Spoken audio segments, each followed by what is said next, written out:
Good afternoon. Good afternoon. I'm Sam Ryan, which is most of you know. I've tried to go with the military/nautical sense of this event, and so I found the only pair of bars I could find that are still, I haven't lost yet. The first time I met Ken Carroll was I showed up at the Thursday morning Admirals group, and that's how it was known then. That was probably 4 or 5 years ago, maybe more. More, yeah. You're forgiven. And I got the privilege of riding with him the first time I played with him. And we shared Navy stories, because it turns out he and I both were in ROTC. He was in one of the first generations of ROTC right after the war, World War II. And I went to Penn State. It's a federal land grant institution. And ROTC, this was in 1958, ROTC was required the first 2 years. I related all this to Kent, and we struck up a whole conversation that whole time. And actually, I never rode with him again in the car. There are a lot of you that know a lot more about Kent than I do, but because he's a Navy man and because I have strong allegiance to service for our country, he's always been, when I found out he passed away, the first thing that came up was, well, they call it the Admirals Group.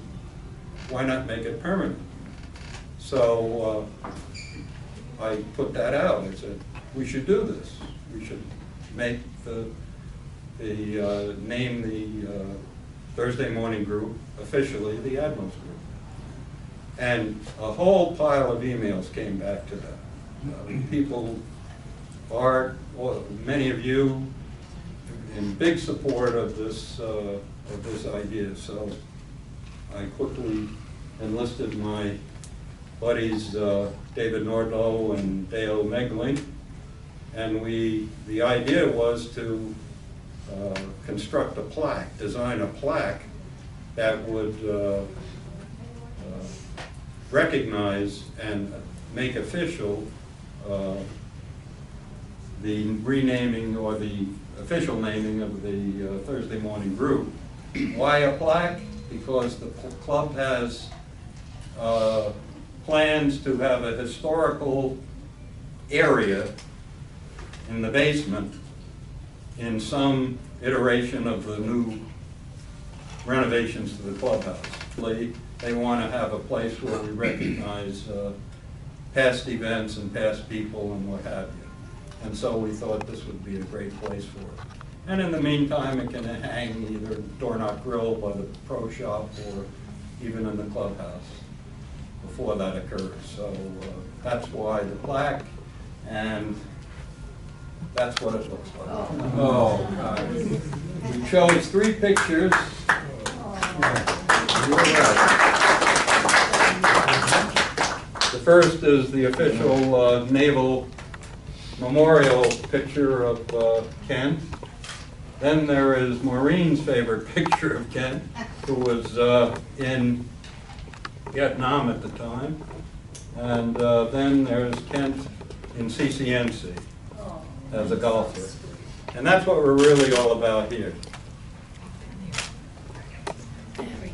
Joanne and put together a slideshow, which if you haven't seen yet, it's over there. We were trying to get it on the screen, but of course, you need the proper connector, and you never have that when you're in a blind. So, can we post it on the website? I beg your pardon? Can we get it posted on the website? Eventually, yeah. Yeah, I should be able We'll to. do that. Yeah.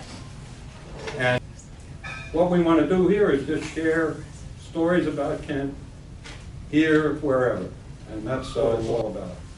So I'll pass it on to my Executive Vice President here, David Nordlow, who start things off. Unless you know, I will get a 3 AK-47 salute. Be aimed directly at me. I'm David Woodlaw. I had the good fortune of being asked to join Kent's group, and it was an exclusive group. You couldn't just show up on a Thursday morning and say you wanted to play golf. In fact, I remember one of our colleagues showed up one Thursday morning and Kent said, "I didn't invite you." So we knew our places. It was a wonderful period in the history of the club because there was a certain level of formality to almost everything, including the golf games. One of the distinctive features of Kent's running of the games was that you came if you were invited, and if you were invited by telephone, not by an email message, not by something casual. Art remembers this, you had to be at home at the right time to get the message if you didn't have an answering machine. And by the time we arrived at the tee box, Kent had set up the teams for that day. He had everything organized. He put you through your marching steps and sent you out onto the golf course. He was almost invariably in the first group himself, particularly in later years when he and Larry Hodges shared a cart together. And by the time the rest of us finished, they would be sitting at the big round table inside the 19th hole. Kent had all the prizes figured out. I was suspicious a little bit because, and maybe Art felt this way too, Kent had figured out a way to get money out of that game no matter whether he finished first or last. I said, well, just for today, we're going to pay 5th place. It was just a wonderful experience for all of us, and an opportunity for people like me, newly arrived at the club, to meet so many wonderful people. This is a point at which I tear up because so many of them are gone, but I will stop there. It was a wonderful time to be playing golf with a wonderful gentleman. And that was my experience. And I just want to share somebody else's experience for a moment. I invited Hank Waters to be here today. Hank couldn't attend, you'll see why, but he wrote the most wonderful note. David, in my 35 years at CCNC, I played in the Scarron group, the Coleman group, as well as the Saturday Wolf game with Dean Rich and Steve Smith, but my favorite game was with the Admiral's crew on Thursdays. It was a great group of golfers, and it was a special delight when I rode with Kent and listened to his Navy stories. He had some wonderful experiences and expressed them fluently. If I make it to February, I'll be 99, and I believe the oldest in years of members living at CCNC. Is that true, Bob? I'm close. Both Barge and I have our good days and bad, and lately I've been feeling a bit punk, so I won't plan to be at the celebration. Thanks for the invite, and I'll be there in spirit to honor this good friend. At this point, I'd like to invite you in the audience, particularly the people who played golf with Ken, to add their reminiscences to this moment. Art? You lead off, Bill. Art? Oh, you got Art. Come on up. Yeah, come on, Art. The first time I saw Kent Carroll was not in person. I was watching a Notre Dame Navy football game out of South Bend, Indiana. And back in those days, there was actually a halftime show that was televised. No empty suits. I mean, it was actually televised. And this particular halftime show opened up with an announcement that they would be commemorating and celebrating the highest ranked graduate of Notre Dame who served in the armed forces. And they introduced Vice Admiral Kent Carroll and his wife Betty. And the two of them were escorted to the center of the football field with a color guard. And on live TV, Kent Carroll was given this honor. It's the highest rank, and still is the highest ranked member of the armed forces to ever graduate from Notre Dame. Kent was an avid, dedicated, loving Presbyterian. He graduated from from Notre Dame because that's where the Navy sent him, because Notre Dame had dedicated a portion of their university to developing and graduating future officers in the United States Navy. Kent held that honor and still holds it. That was my first experience. I'll never forget it because I was a veteran, and it really touched me to see your dad and your mom there and the way Notre Dame was celebrating him. Little did I know, a few years later, I'd be a member of this club, and he walked over to me and he started talking to me about the military. We got to know each other. And thankfully, I was one of those people, after the breakup of the noon group, Kent started his own group on Thursday mornings. He used to call regularly.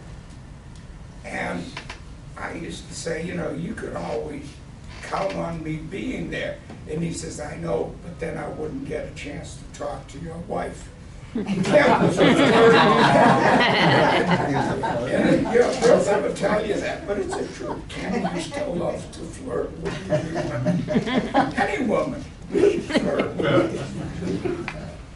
Eventually, I found out Kent loved good red wine, and we shared many a bottle. You all know it. And us, we'd go out and we would have wine together. And then my wife decided that she would throw a birthday party for me. And she posed us at that party with General Sam Walker, 4 stars, Joe Josephson, 2 stars, Kent Carroll, 3 stars, yet around me at the birthday party, and I think this is on Sam's slideshow. This is for you. My wife sent that to him and said, Art, I'm sending it to Kent, and she said to Kent, Kent, here it is, 9 stars, 3 stripes. True story. Kent came back to her and he says, yes, and thank God the 3 stripes paid for the party. There must have been 300 people in there. It was great. I'm very honored to have this opportunity to talk about him, because he was a great father, a great husband. He loved his grandchildren, talked to me about all his children, especially the ones who were going on to careers in the military. So he was all of those things, great, but he was more than anything one of the nicest, kindest, loving human beings and a dear friend. I still miss him. Thank you all for being here to honor a very, very dear friend.